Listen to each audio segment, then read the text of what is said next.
Hello, hello everyone, and welcome to another episode of Movie Chats with Rai and Ant. Today we're going to talk about Bring Her Back, the 2025. Is it 2025? Pretty Oh, sure it is, sorry, yeah. yeah, 2025 Australian horror movie Bring Her Back, directed by the brothers Danny and Michael Philippou. Is that how you say? I think so. That's how I'd pronounce it. Yeah, starring Sadie Hawkins, Billy Barrett, Sora Wong, and Jonah Ren Phillips. So, very proud that this is an Australian movie. And I think this is the second movie of the brothers. Yep, and it's an Did- Adelaide movie. There's actually a couple of places where like, oh, that place. what did you Yeah, recognize? Because it's like, I mean, most uh, of it is in the house. So, yeah, the the funeral scene. So there's a funeral right, parlor around the corner from my house. So it's on Golden Grove Road or something like that, next to Waterworld. But yes, I right. have been to I have been to a funeral there. So yeah, I recognise the backdrop, and I was like, that's yeah, I think it's Harrison's brothers or yeah, Harrison's, I believe it's called. But yes, I do know that one. Nice. Cool. What did you think of the movie? I really liked it. Mm, Primarily the the casting and the way the characters are written. I really enjoyed yeah, the. It felt more a manipulation kind of thriller than it was. There's obviously the backdrop of the ritualistic kind of part, which didn't really wasn't really evolved as much as I thought it was going to be. I thought it was going to mm, be a real full ritualistic horror film, but that was kind of almost on the back end of it. It was more about Laura's, yeah.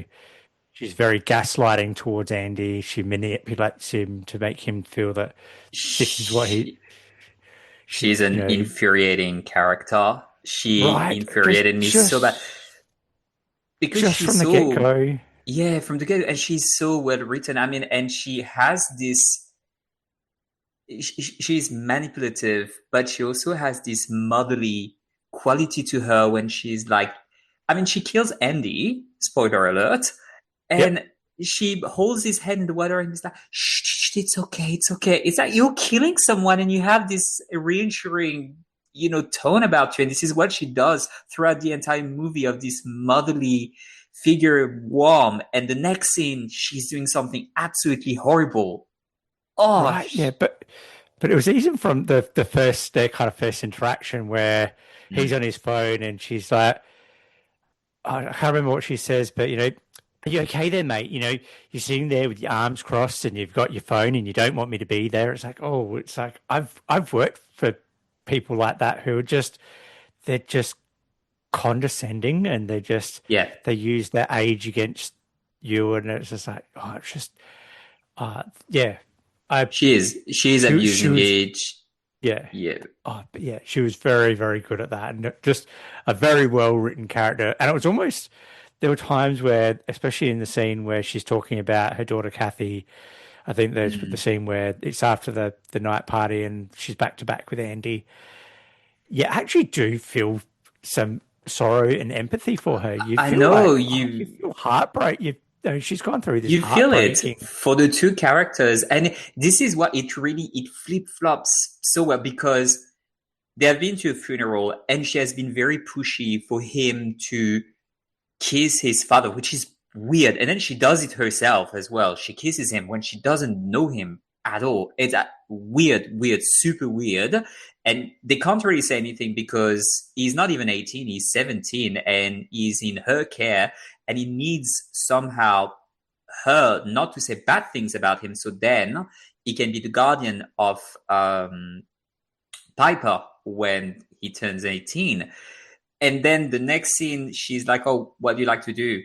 Get hammered? Okay, let's get hammered." It's like, well, this is really not appropriate as a, foster parent and somebody that has been working as a counselor just before. And then you have this scene when you're like, well, that's actually nice. It's warm and it's deep and emotional, and I care about those two Right? people. It's like very well done on that. It really got under my skin for that, and well done. Credit to the movie for that. Right. Yeah. Yeah. Very well written screenplay. You want to really feel utter sorry for her, but at the same time, you hate her so much. So much. Um, um, it goes to the performance, like in the performances as well, especially Sally Hawkins. She yeah, does her so well. Like she's committed to it. and the Australian accent as well. I couldn't fault her Australian accent because Mm, she's British, so she yeah, does that Australian accent very well. I know. So So is the actor playing Andy, apparently. He's English too. really, Yeah, oh, all right, I'm gonna have to look that up. Wow, okay, I have I to look know. up. It was weird because it's like, well, first of all, why don't you cast Australian actors? Come on. It's like, Yeah, yeah, don't want to be, there's even though they were very good, but then when you look them up to see what else they've been in, and it's like English, really? there you go.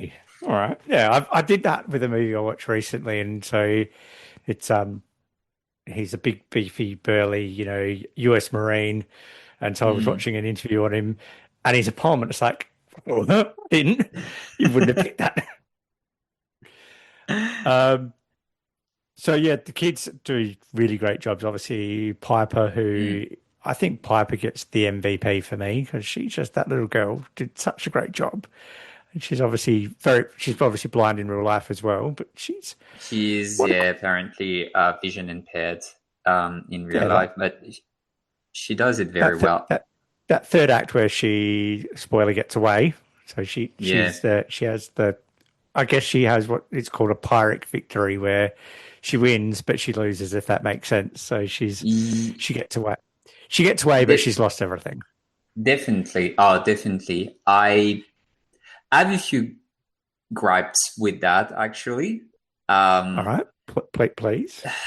yeah. So look, she has a very close relationship with Andy, right? Yeah, I mean, he hit her when he was 8 years old, but after that, pretty much they've been very close. They have this grapefruit sort of like things. They have a very strong bond, and she kind of turns on him very quickly of wanting to stay with what's her name?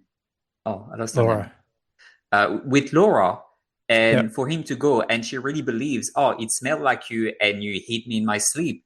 I feel like I was, I don't know, I was thinking, you know him for is your family, and you know him for years and years. You just started living with that foster mom, and you should see some red flags and warning signs, because even if she's very nice to you, she's freaking weird.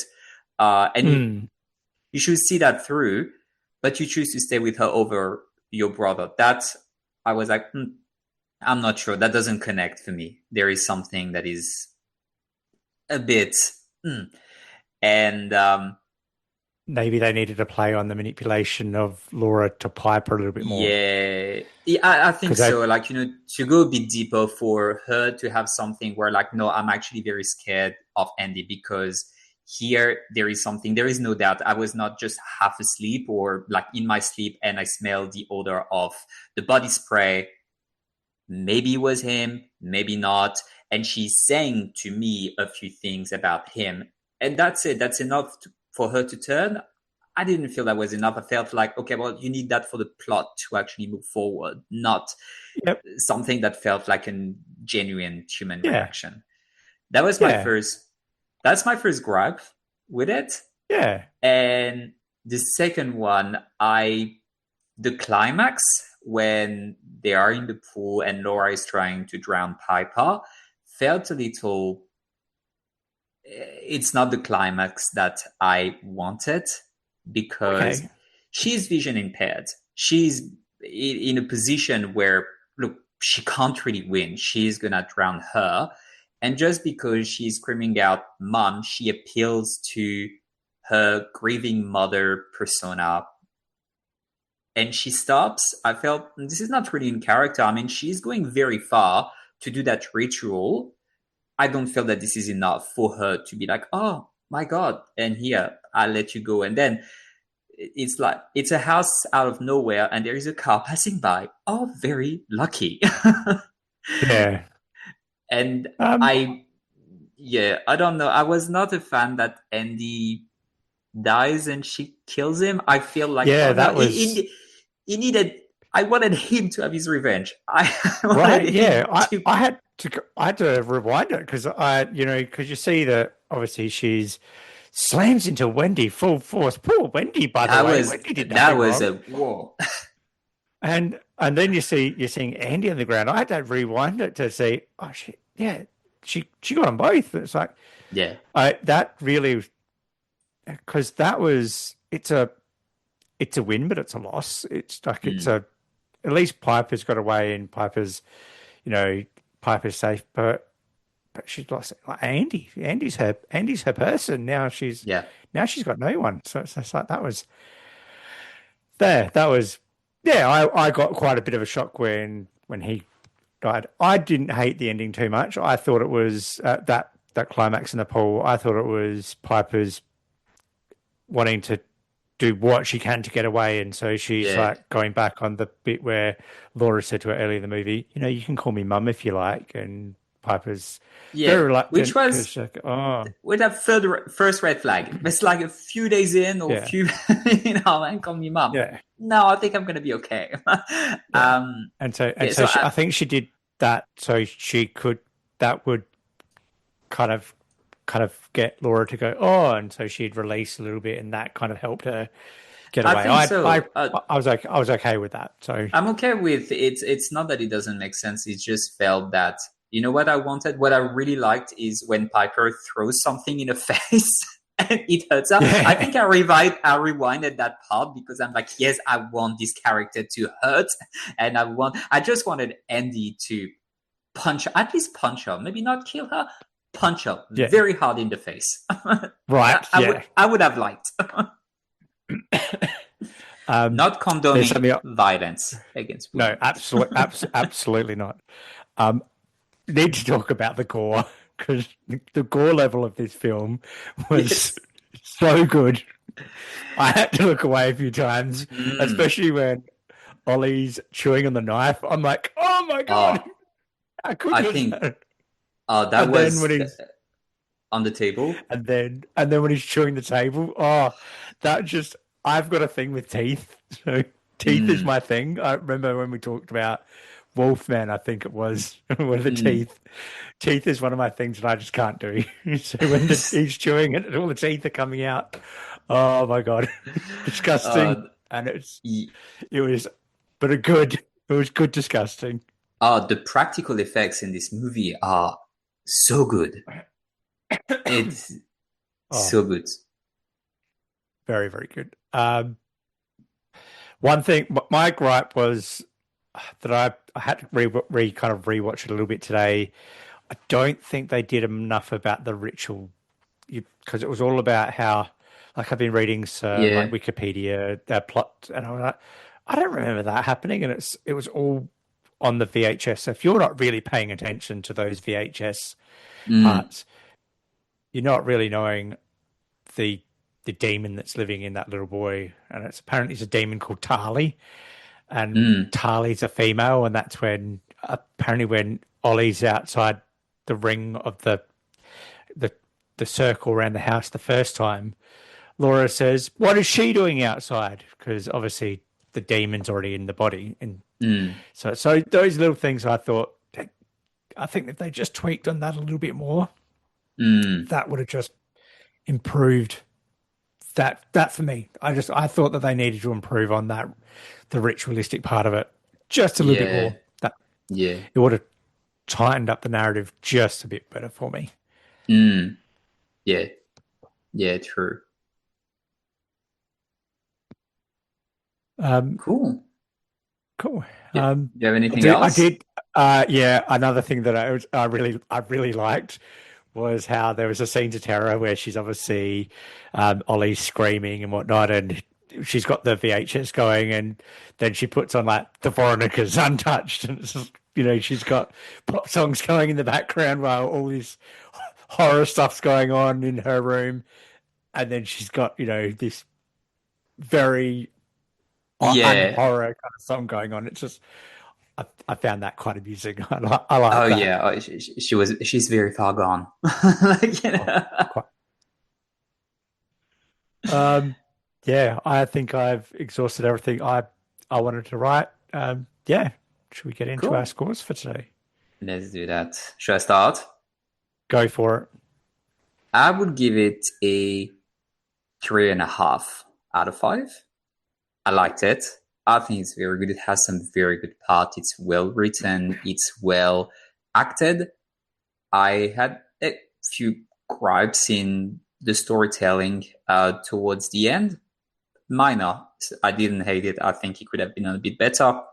It suffers the comparison to the brothers' first movie, Talk to Me, which I think is very close to perfect when it comes to modern Australian horror.